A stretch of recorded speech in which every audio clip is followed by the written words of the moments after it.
तुम्हें राम कहूँ या बिसुड़ू, या कहूँ नंद का लाला। हर युग में दर्शन देता, मैंने मोहन मुरली वाला। सतयुग में बिसुड़ू बनकर तूने संसार रचाया। तेरी माया अजब निराली, कोई ये समझ न पाया। तू नारायण कहलाया, है तेरा रूप निराला। हर युग में दर्शन देता, मैंने मोहन मुरली वाला। तुम्हें राम कहूँ या बिसुड़ू, या कहूँ नंद का लाला। हर युग में दर्शन देता, मैंने मोहन मुरली वाला।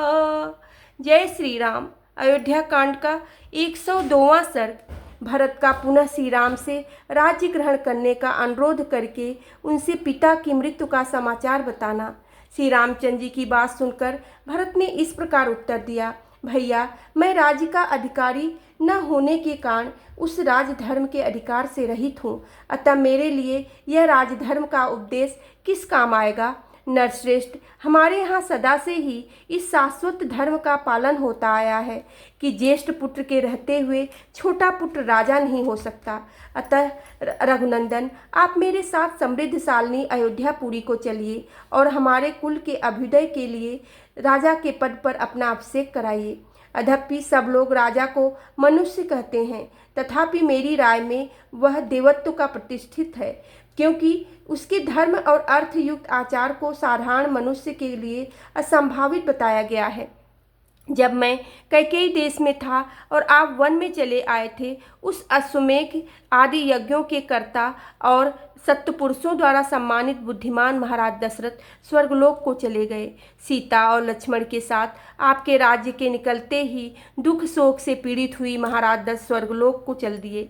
पुरुष सिंह, उठिए और पिता को जलांजलि दान कीजिए। मैं और शत्रुघ्न दोनों पहले ही उनके लिए जलांजलि दे चुके हैं। रघुनंदन कहते हैं, प्रिय पुत्र का दिया हुआ जल आदि पितृलोक में अक्षय होता है और आप पिता के परम प्रिय पुत्र हैं। आपके पिता आपसे विलग होते ही शोक के कारण रूढ़ हो गए और आपके ही शोक में मग्न हो आपको ही देखने की इच्छा रखकर आप में ही लगी हुई बुद्धि को आपकी ओर से न हटाकर आपका ही स्मरण करते हुए स्वर्गलोक को चले गए।